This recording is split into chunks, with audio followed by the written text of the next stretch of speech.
दोस्तों मैं आज फिर आई हूँ आपके लिए एक और नई मूवी लेकर। आज की मूवी का नाम है ब्लू फैमिली, जिसमें एक आदमी कुछ लड़कियों को कई साल बेसमेंट में बांध कर रखता है।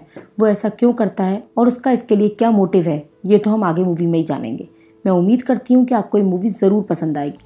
मूवी की शुरुआत होती है, हम देखते हैं कि एक आदमी डिनर टेबल पर सामने बैठी एक लड़की को अपने बचपन की कहानियाँ सुना रहा है और वो उसे बता रहा है कि किस तरह उसकी माँ ने आत्महत्या कर ली थी और वो उसको और उसके छोटे भाई को अकेला छोड़कर मर गई थी। इसके आगे वो बताता है कि उसकी माँ कहती थी कि ब्लू कलर प्यार का कलर होता है और एक दिन उसकी माँ ब्लू कलर के पानी में कूदकर मर गई।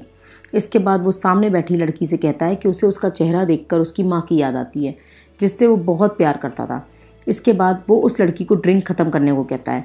फिर हम देखते हैं कि लड़की के हाथ पैर जंजीरों से पूरी तरह बंद है, जिसे लड़का जाकर खोलता है और उसे फिर से ड्रिंक ख़त्म करने को कहता है। लेकिन इतनी देर से उसके हाथ पैर बंधे होने के कारण उसके हाथ पैर पूरी तरह सुन्न पड़ जाते हैं, जिसकी वजह से वो गिलास उठाते हुए भी गिर जाता है। इसके बाद आदमी को बहुत गुस्सा आता है और वो पूरी डिनर टेबल को गिरा देता है और उस लड़की को जोर से एक लात मारता है और लड़की दर्द से चिल्लाती है। इसके बाद हम सीधा अगला सीन देखते हैं, जिसमें वो आदमी बेसमेंट में उसी बंधी हुई लड़की के पास जाता है और उसे समझाता है कि वो उससे अपनी फैमिली बनाना चाहता है। वो उसका अच्छे से ख्याल रखना चाहता है ताकि दोनों अच्छे से साथ में रहें। इसके बाद हम अगले सीन में देखते हैं कि वो आदमी अपनी मैकेनिक की शॉप पर एक लड़की से मिलता है, जिससे वो अच्छे से बात करके अच्छे से दोस्ती कर लेता है। लेकिन तभी वहाँ पर उस लड़की की माँ आती है, जिसे उसने अपने घर में बेसमेंट में बंद कर रखा है। वो माँ आकर उसे अपनी लड़की के गुमशुदा होने का पैम्पलेट बांटती है। इस पर वो आदमी उसकी माँ से पूछता है कि आपकी बेटी कब से गायब है।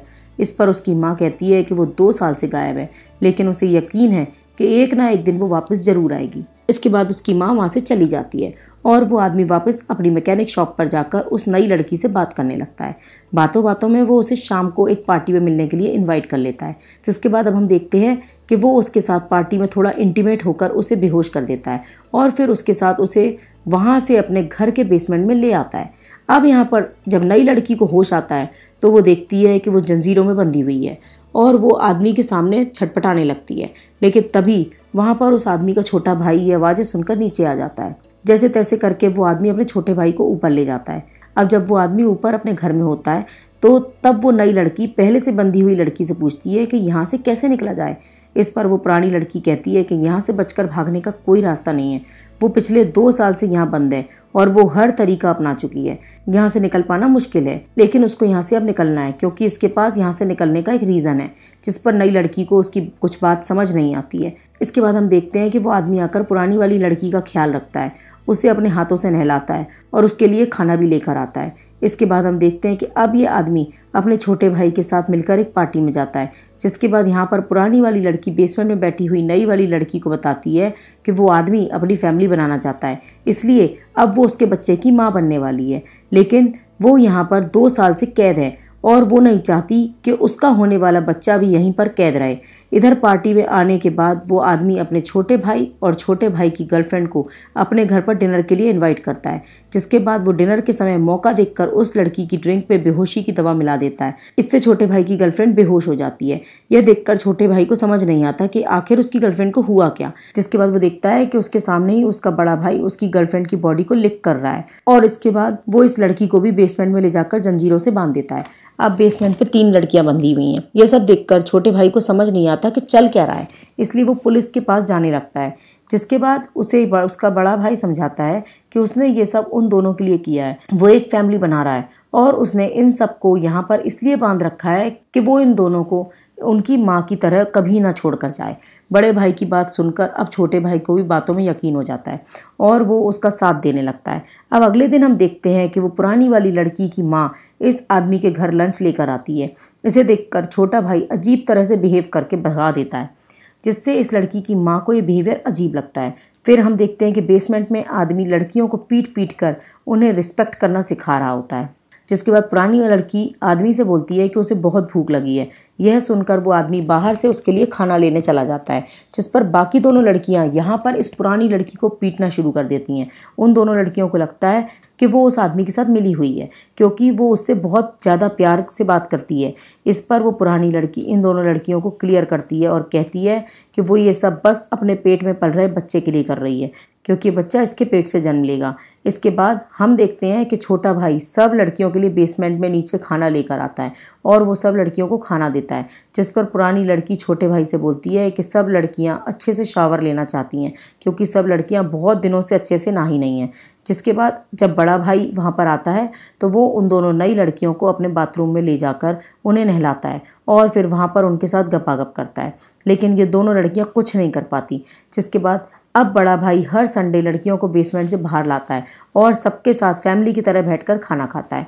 यहाँ पर वो देखता है कि उसका छोटा भाई और उसकी पुरानी वाली लड़की ज़्यादा ही क्लोज आ रहे हैं और वही दूसरी तरफ नई लड़की एक चमचे को रोशनी के सामने हिलाकर बाहर के लोगों से हेल्प मांग रही है, लेकिन कोई भी बाहर का इंसान इस पर गौर नहीं कर रहा। इसके बाद वो बड़ा भाई उस नई लड़की को अपने रूम में ले जाता है और उसे सबक सिखाने के लिए उसका टॉप फाड़कर उसकी पीठ पर बेल्ट से जोर जोर से मारकर पीटता है। इसके बाद हम देखते हैं कि समय ऐसे ही गुजर रहा है। अब पुरानी वाली लड़की के पेट में बच्चा बड़ा हो रहा है, जिसके बाद पुरानी वाली लड़की को लगता है कि उसे यहाँ से बाहर निकलने में बस छोटा वाला भाई मदद कर सकता है। जिसके बाद वो छोटे भाई को अपनी बातों में फंसाने लगती है, लेकिन फिर से बड़ा भाई ये सब देख लेता है और इसके बाद वो अपने छोटे भाई को ये बातें समझाते हुए गुस्से में उसके सिर पर एक कांच की बोतल तोड़ देता है और गुस्से में उसके बदन पर गरम गरम कॉफ़ी डाल देता है। इसके बाद छोटे भाई को समझ आ जाता है कि उसका बड़ा भाई दिमाग से पागल हो गया है और वो अपनी बात को मनाने के लिए कुछ भी हद तक जा सकता है। जिसके बाद वो अपने भाई को धोखा देकर लड़कियों को बचाने की कोशिश में लग जाता है। एक दिन छोटा भाई मौका पाकर अपने ही बड़े भाई को चुपके से बेहोशी की दवा मिलाकर पिला देता है। जिसके बाद वो अपने भाई के पास से चाबी ले जाकर उन लड़कियों को बेसमेंट में जाकर दे देता है। जब बड़े भाई को होश आता है तो उसे बेसमेंट से पुरानी वाली लड़की के जोर जोर से चिल्लाने की आवाज़ आती है, जिस पर बड़े भाई को लगता है कि पुरानी वाली लड़की लेबर पेन से गुजर रही है। इसलिए वो जल्दी से अपने छोटे भाई के साथ बाहर की बेसमेंट की दुकान से कुछ कुछ दवाइयाँ लेने जाने को बोलता है। वहीं यहाँ पर वो लड़कियाँ अपने हाथों और पैरों से वो ताले खोलना शुरू कर देती हैं, लेकिन इतनी चाबियाँ होने की वजह से वो ताले खोलने में टाइम लग रहा होता है।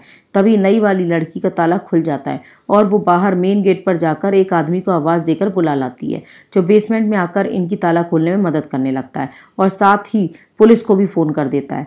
इसके बाद अब हम देखते हैं कि लड़कियां आज़ाद होकर जैसे ही ऊपर आती हैं उन्हें सामने वो बड़ा भाई और छोटा भाई दिखता है, जिन्हें देखकर वो फिर से डर जाती हैं, लेकिन तभी पुलिस आ जाती है और उसे पकड़ कर ले जाती है। अब हम देखते हैं कि कुछ साल बीत गए हैं और वो पुरानी लड़की अब आज़ाद होकर अपनी छोटी बेटी के साथ पार्क में घूम रही है, जहाँ वो अपनी बेटी से बोलती है कि ब्लू कलर प्यार का नहीं बल्कि आज़ादी का रंग होता है, क्योंकि आसमान भी नीला होता है। यहीं पर मूवी ख़त्म हो जाती है।